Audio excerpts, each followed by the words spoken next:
wrestlers. One of them being from Dublin, the others from England, and one wrestler already got fired from WWE, which his name is Jack Gallagher. He got released on Friday, I believe, which was I think the rest are under investigation still. They're doing their own investigation, but this is kind of shocking for WWE to do it. Not in the sense like they try to protect their image and they try to protect the wrestler's image so much that they'll ignore certain stuff that happens beyond the scenes. And this is kind of cool that they're actually listening and, you know, taking stuff like this seriously, you know, because it's something that, like, you know, once you have the courage to come out and say something like that happened to you, it's very hard for somebody, you know, to really come out and say like that this person harassed me, this person did this to me, you know. This is the fear, and it's hard for me. And it's not hard for me to understand that because I mean I've been a part of that culture. Like I was sexually molested when I was younger and stuff. So like for me, it's like it's hard. It was hard. It's hard for me to say right now, but you know, I applaud all these women who are coming out and certain men who are coming out and speaking out against people who are sexually harassing or harassing in general, man. And the wrestling business has always been this pool of harassing and nobody says anything, you know? So I'm glad that all these people are speaking out about it. And I know one person in particular got suspended from AEW. His name is Sammy Guevara, which I could say, but he mentioned in a podcast about this other female wrestler called Sasha Banks. In 2006, he was on a podcast and he said, I would totally rape Sasha Banks. Dang. And so he actually came out, and on the AEW, once everything was coming out, AEW got wind of that, and they suspended him without pay. And now I know he's having sensitivity training, and he's publicly apologized, and obviously apologized to Sasha Banks, the wrestler. And yeah, man, it's good that these people are speaking out, man. Yeah, man, it's starting to sound like all too common story happening amongst people now. And it's like once someone hears it in like another field, I feel like other people get courage to speak up against it, and which they should, you know. Yeah, dude, and that made me kind of. I won't say like it made me kind of cry, dude. Like it made me like be like, damn, like this is cool. This is cool that like these people hopefully you know, like a lot of people say what they say, innocent until proven guilty. Yeah. But if it's like more than one person saying this about somebody, I mean, it means a lot, you know. And besides that, I just wanted to touch on the fact that most events are actually a lot of different wrestling companies are actually going to be allowing fans to coming in to they can dance and to see it live. Yeah, that's gonna be cool. So right now, I think the scare that WWE had is that everybody tested negative for the virus itself. So they just quarantined the person that was that had just got the COVID-19.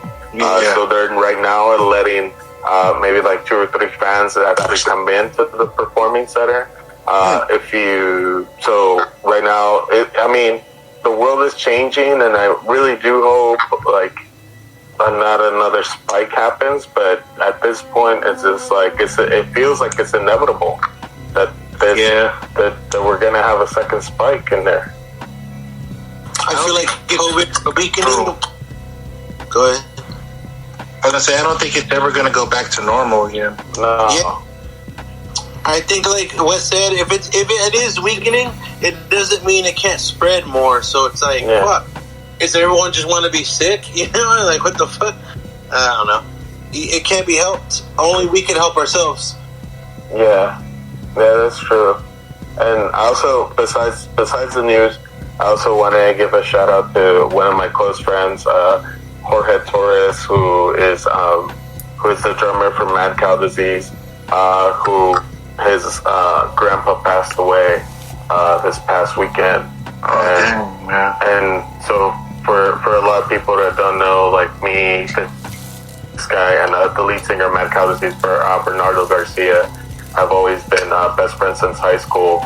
And the reason why the reason why we've all had each other's back, and his grandpa and their family and Bernie's family have always been an integral part of my life. So I wanted to give him a big shout out and to rest in peace. You know, and it's just a shitty situation with these times, you know. Yeah.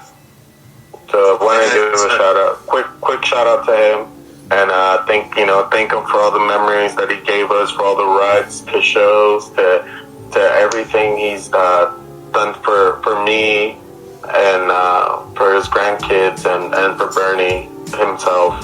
Thank you, sir. May you rest in peace. Hopefully George is listening to this. And I want to tell you I love you, brother. If you need anything, please don't hesitate. All right. I wanted to say rest in peace to Joel Schumacher and to Sir Ian Holmes. They both passed away recently in this past week. So rest in peace to both of those legendary Hollywood stars. Let's see. And then just some more like weird news that's been going on. I know not last episode, but the episode before when we talked about the justice for George Floyd and the basically racist America. We had the removal of the Confederate flag in NASCAR. Yeah. And Bubba Wallace was like one of the basically the poster child for NASCAR, and he actually recently had a noose found in one of his garages where he does like work on a car and stuff. At Talladega, I think it was.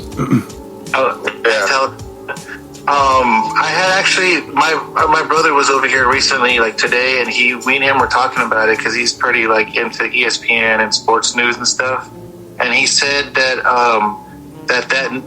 surprisingly that noose, there was already an actual investigation from the FBI, and that noose was in that garage, and it's already had been there for like a couple years already, and it's just so happened that was the garage that he was assigned to during that time. So it wasn't supposedly, quote unquote, it wasn't specifically put there for him, but I think he was specifically put there in that garage, knowing that it was there. Yeah, the FBI said it had been there since the last fall, 2019, right? 2019. Yeah. Wow. Why the fuck is there a noose there, anyways? They were claiming that it was a lever pulley for the garage door, is what I read. Yeah, they're saying it was used to pull something. It wasn't actually a noose at all, but I mean, we don't know for sure. Yeah, I mean, it could be covered up, so. Because that's just what the FBI said, like, oh, he wasn't a victim of a hate crime, you know. But I mean, of all things, but you use like technology to build a car. Like, what the fuck? Yeah, you can take the noose out and use something else, like a bungee or some shit. Yeah. A fucking.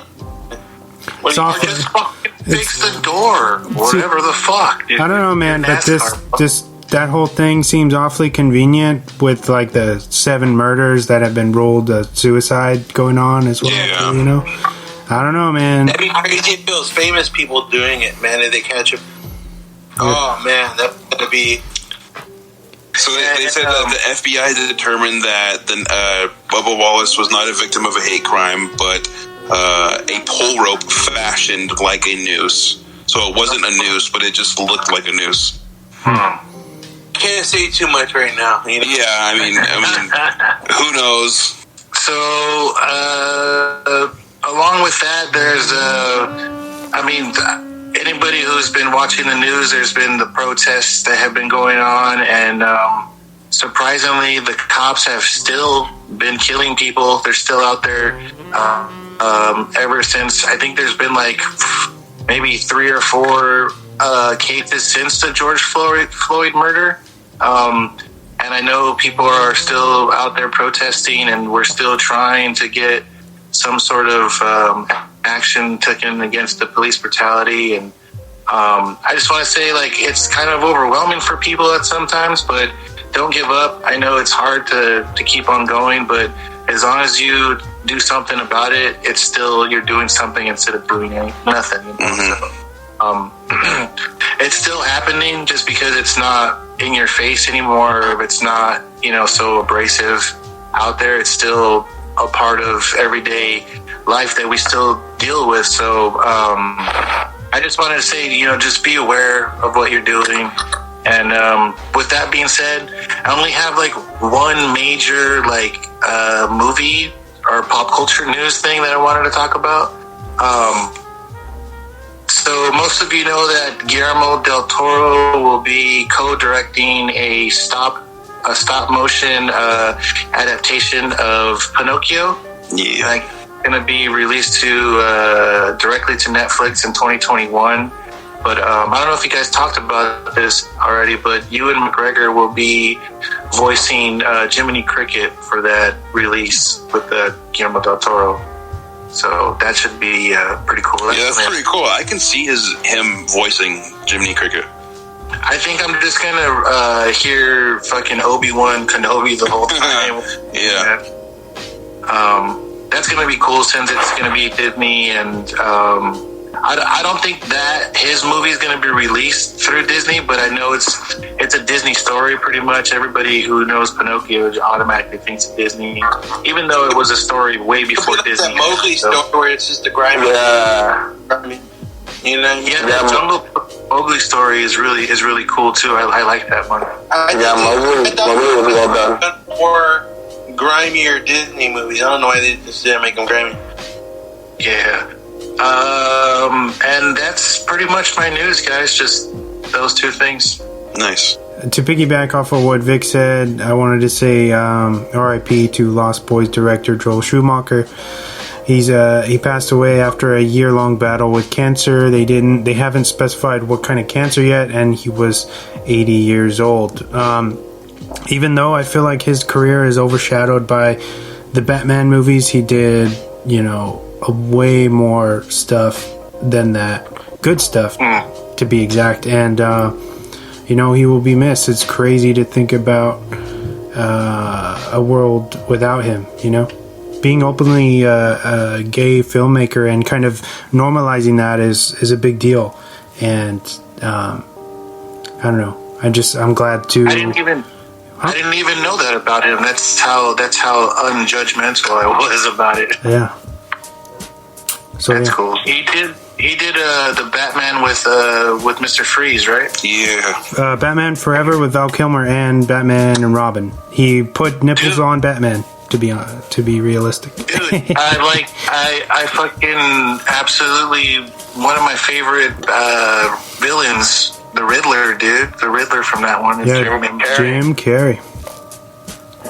If I can get Danny DeVito as the Penguin and Jim Carrey as fucking Riddler in one movie, that'd be sick. They should have thought of that, huh? Yeah, dude, they should have, but they didn't.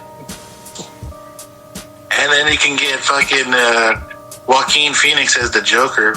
No, I'm just asking for too much. Damn, you're stretching, bro. Yeah. That's a lot of money, Vic. Shut up, Vic, you're drunk. Go home.